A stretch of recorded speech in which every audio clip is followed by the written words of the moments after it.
kerugian yang pertama, sampai dijauhi teman. Orang nang belum koncoan karo awak, karo akhirat. Soalnya apa? Oh bengi parek gak dijendelno satu bokong. Jelas. Orang seneng koncoan karo akhirat. Itu sing nomor 1. Sing nomor 2 apa? Akhirnya akhirat hidupnya kesepian. Terus rezeki terus berjalan. Terus sampai akhirnya meneh terkenal. Sampai wis lulus kuliah terkenal. Wong apa sekolah biyen jendulan wong ya tuan bokong. Terkenal ngono to. Sehingga misalnya kalau ana wong suwoge ape nglamar akhirat ndeleki omahe akhirat. Ketemu gias. Ojo sampean rugi ra akhirat. Lah rugi, Mas. Apa ae biyen jendelno ndas senengane nyadukan bokong. Lha akhirnya kenapa ngelamar akhirat lho ra sido bayang. Resikone sampai disita kene akhirat gak payu ra. Gara-gara senengan jendulan kancane senengane nyaduk bokong lho gak payu ra. Resikone sampai di situ lho, sampean bayangkan. Resikone wong elek. Tapi nek sampean apik bayangno. Misale contone ngene. Misale nindi ku denono kancane liwat. Yo gawe es krim. Gawe es krim. Terus ana kancane liwat maneh kok pegel dipijeti. Akhire bareng lulus ana wong nglamar nindi. Ketemu Puji. Temenan Mas, iku apik lho. Wong elur omah. Yen iku nek pegel dipijeti. Kemarin kalau gak gede gitu kong es krim teman Mas sampean coba karo apa nindi kok aku soge ya nindi tak rapi dhewe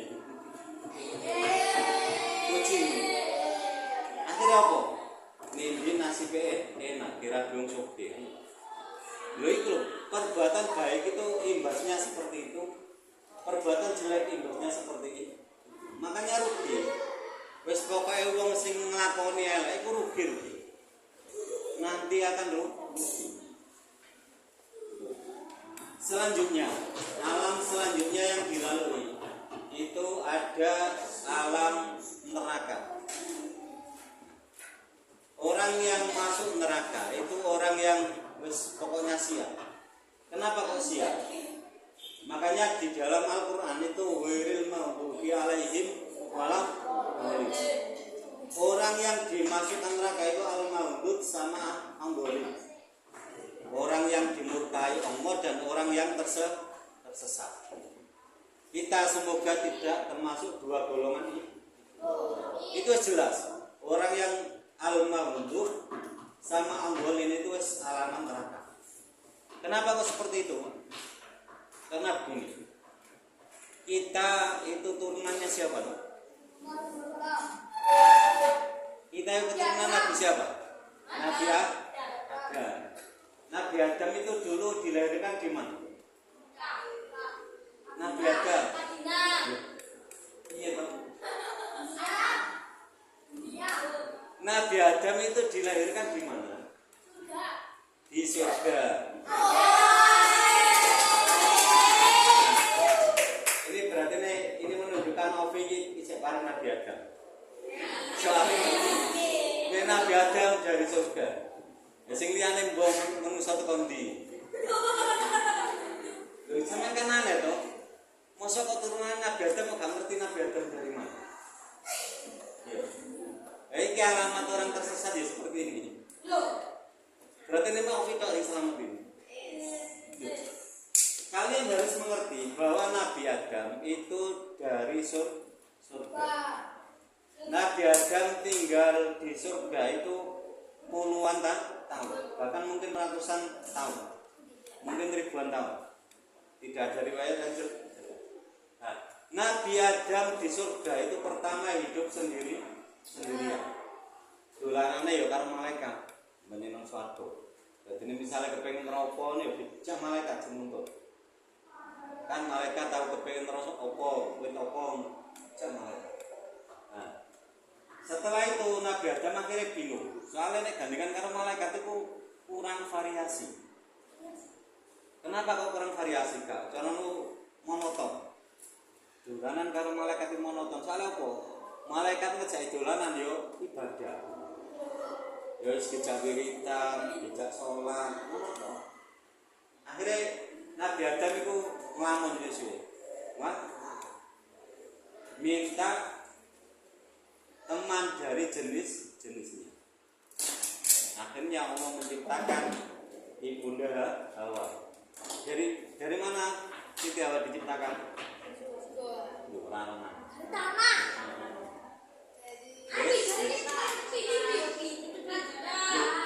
Yang manusia angkat tangan.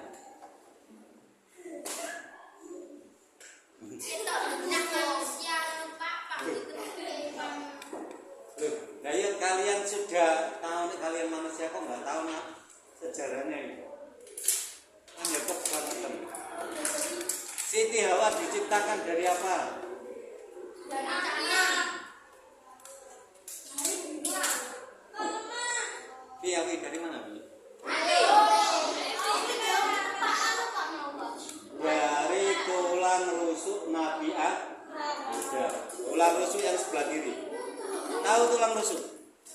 Sampeyan bayangi ini. Ini tulang rusuk. Ya. Sampeyan bayangi. Tulang rusuk laki-laki itu jelas selisih. Jumlah yang di kanan itu lebih banyak daripada yang di kiri. Yang di kiri jelas hilang satu. Ya, kenapa kok seperti itu? Karena tulang rusuk kalian itu sudah diambil oleh Allah dan diciptakan sebagai wujud seorang wanita. Nah, sudah. Setelah itu apa? Nabi Adam terbangun dari tidurnya, melihat di sampingnya ada seorang wanita. Nah, Nabi Adam yang tertarik. Dia niku wong lanang iku tertarik karo wong wedok. Wong wedok yang tertarik karo wong lanang. Nek ana wong lanang tertarik karo wong lanang itu berarti nek ora normal. Nek ana wong wedok tertarik karo wong wedok iku ya ora normal. Ada yang seperti itu. Masa widi seneng karo Dindi kan enggak mungkin. Akhirnya apa? Terjadi pernikahan. Nah, dari pernikahan Nabi Adam dan Siti Hawa itu lahirnya Qabil. Jadi Qabil karo Iklimah itu lahirnya di surga. Makanya Qabil karo Iklimah, Qabil ganteng, Iklimah dari itu seterusnya Nabi Adam dan Siti Hawa diturunkan ke bumi dan lahirlah orang-orang seperti kalian di bumi. Nah, karena kita hakikatnya orang dari surga, kita harus kembali pulang juga kembali ke surga. Kita harus kembali ke surga. Jadi misalkan kalau ada orang yang nanti kembali pulang, itu pulangnya masuk neraka, itu otomatis orang yang tidak tahu rumahnya. Kira-kira dikatakan orang apa? Contoh misalkan gini aja. Misalkan Ima nanti pulang dari sekolah ini pulang. Tiba Ima pulangnya ke rumahnya dia.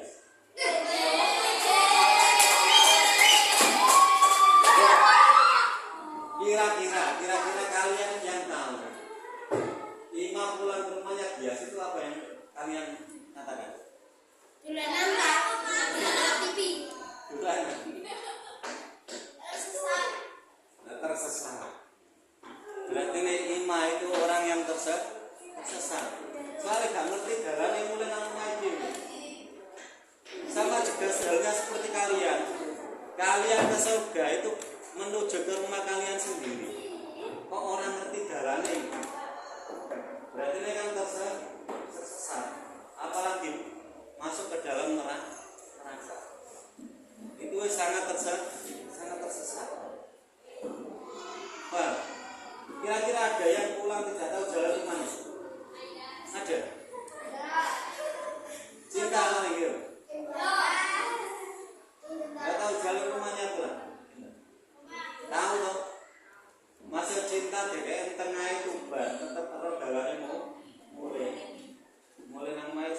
roh.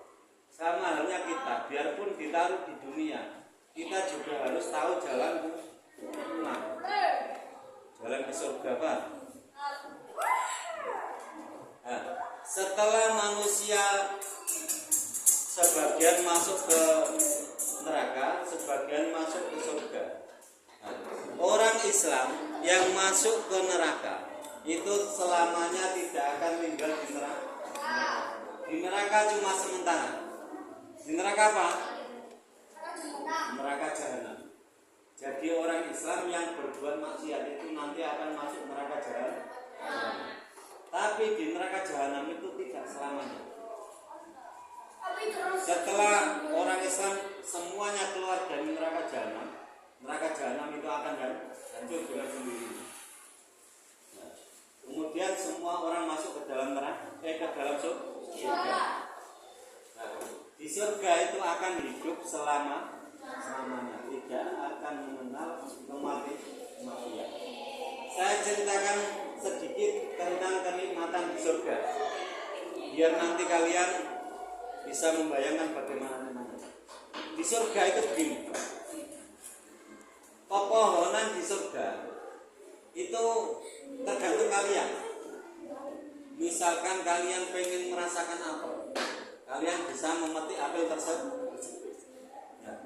Memetik apel itu nggak perlu sampai manjat, nggak perlu. Sampai posisi tidur bisa memetik apel. Karena apa? Pohonnya itu menjulur ke kalian. Posisinya sampai turu ya berarti ini apa? Tanah itu ya parek.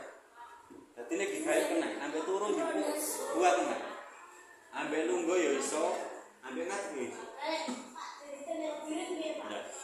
Rasa buah yang kalian makan, misalnya sampai memetik apel yang kalian makan, itu ya sama seperti apel yang ada di dunia.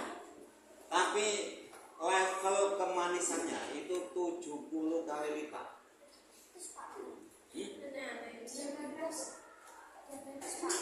Loh, ya tidak ada diabetes. 70 kali lipat. Itu diantara kenikmatannya. Terus kalian misalkan pengen makan apa saja, misalnya kau pengen sate, itu ada apa itu namanya? Ada wildan. Wildan itu pelayan laki-laki, anak laki-laki. Jadi seumurannya ya, kalau seumuran kucing ngono. Bocah ya cek lucu. Nah iku sampean kepengin sate ngono moro, ambek gaya lucune. Sampean mangan sate ya seneng mesti wildan. Mangan sate. Nah, setelah kenyang apa yang kalian lakukan? Kalian cukup apa namanya? Bar mangan apa bagian? Sampean bagian niku langsung mana wonten? Langsung mana? Misalnya kok keluarga niku sampean ngeringet to. Mari ngeringet langsung mana? Tidak ada buang air kecil atau buang air besar mau. Dadine ya ringet tok mau. Ringet iku wae ambune wangi. Jadi sampean menene mlebu swarga iku ringete wangi. Ora terus misalnya puji karo Zidan pedhot sarga, ambu mau kecut tenan. Kau seperti itu. Tidak ada. Loh bisa. Bisanya itu misalkan gini. Ini rahasianya seperti ini. Ya. Misalkan seperti pertanyaan Dias tadi. Misalkan kok Dias nanti di surga pengen ketemu Atta. Ini Dias sama Atta harus melakukan ibadah di dunia itu yang sama. Misalnya Dias senengannya sholat tahajud, Atta ya kudu seneng sholat tahajud. Dias senengannya sedekah, Atta ya kudu seneng sedekah. Kalau tidak seperti itu, kalian nggak akan bisa bertemu. Paham? Biarpun kalian di dunia bersama, tapi kalian tidak akan bisa ketemu. Karena apa? Level amal kalian berbeda. Misalnya Ima senengannya sedekah, tapi kok Muza gak seneng sedekah. Jangan harap Muza bisa ketemu Ima. Simpangan lo ora kenal. Paham? Ya paling enggak di orang kenal, salah kok. Level ibadahnya beda. Kalau level ibadahnya sama, nanti akan otomatis menjadi teman. Jadi sampean kabeh menene level ibadahnya kok dhuwur. Misale kok sapa anane Aurel ibadah dhuwur dhewe. Tahajute 12 rakaat. Macane Al-Qur'an suwenge iku apa 10 juz. Nah ini levelnya kan dhuwur. Otomatis nanti besok udah levelnya di atas kalian. Kalian gak akan iso ketemu sapa Aurel kecuali sampean pas eling. Aku biyen Gusti apa duwe kanca kelas 5 jenenge Aurel. Pripun Gusti rupane? Sampeyan dhewe dikono tok. Dikono tok rupane gak arep ketemu. Soale levelnya beda. Makanya semakin rendah level kalian itu kalian nggak akan bisa melihat Allah di situ. Makanya kalau ibadah itu sing temenan sampai belajar. Sekarang kewajiban kalian yang pertama itu seorang pelajar. Ingat-ingat. Seorang pelajar itu kewajibannya belajar. Kewajiban kalian belajar itu diingat-ingat. Kalau kalian tidak belajar, otomatis berdosa. Kalian di rumah harus belajar. Ada yang belajar di rumah? Apa dolanan dong? Ada Pak. Belajar. Kalau kalian di rumah nggak pernah belajar, nggak pernah buka buku, nggak pernah membaca buku pelajaran, otomatis kalian berdosa. Karena kewajiban kalian belajar. Kita ini dosanya sampai bendino gitu. Ya. Kewajiban kalian belajar, otomatis di rumah harus membuka pelajaran sekolah. Terus ketika kalian ngaji juga harus membuka pelajaran ngajinya. Ini gak mau sampai dosa. Setelah belajar baru boleh bermain. Nggak ada larangan bermain, nggak ada. Tapi kalau kalian tidak belajar, malah lebih mementingkan bermain, itu dosa kalian itu di situ. Nggak mau belajar itu. Makanya mulai hari ini karena sudah saya kasih tahu, nanti mulai dipraktekkan di rumah. Nek nang omah senajan maca mek 5 menit kudu maca. Maca buku pelajaran, maca bukune ngaji. Senajan mek 5 menit kudu maca. Nanti baru bermain. Tapi bermainnya jangan melebihi 5 menit berdoa. Kalau kalian belajar 5 menit, bermainnya ya cuma boleh 5 menit. Kalau kalian bermainnya 1 jam, belajarnya juga harus 1 jam. Di rumah loh, selain di sekolah sama di ngaji. Wah, kalau tidak seperti itu, silakan sampai menghitung dosa kalian. Dosa 1 jam itu gitu. Sampai bermain 1 jam, tetapi tidak kalian imbangi belajar 1 jam, dosanya sampai 1 jam. Terus sampai hitung dulu. Sedino dosa 1 jam. Mana meneh 1 jam. Terus bermain 2 jam ya dosanya 2 jam. Kecuali kalian imbangi dengan belajar 2 jam, tidak berdosa. Paham? Dipraktekkan nanti. Seperti itu dipraktekkan di rumah. Kalau saya bermain Mobile Legends 1 jam, ya harus membaca Al-Quran 1 jam, atau membaca Al-Quran setengah jam, membaca buku pelajaran sekolah setengah jam. Imbang. Paham? Seperti itu. Biar tidak berdosa. Sudah, sekarang saya kasih waktu 20 menit menyimpulkan cerita saya tentang fase-fase hari kiamat. Silakan dimulai. Pak, besok mulai. Ya, kalau sesuai dengan cerita saya pas, nah tidak ada yang terlewatkan, boleh langsung pulang. Kalau terlewatkan ya tak suruh mengulang lagi ceritanya. Iya. Kalau bisa selesai pas, terus ceritanya sesuai, tidak ada fase yang terlewatkan, boleh langsung pulang. Kalian 10 menit menyelesaikan ya, boleh langsung pulang. Ya. Tapi kalau salah, tak suruh mengulang lagi. Ya sudah dikerjakan.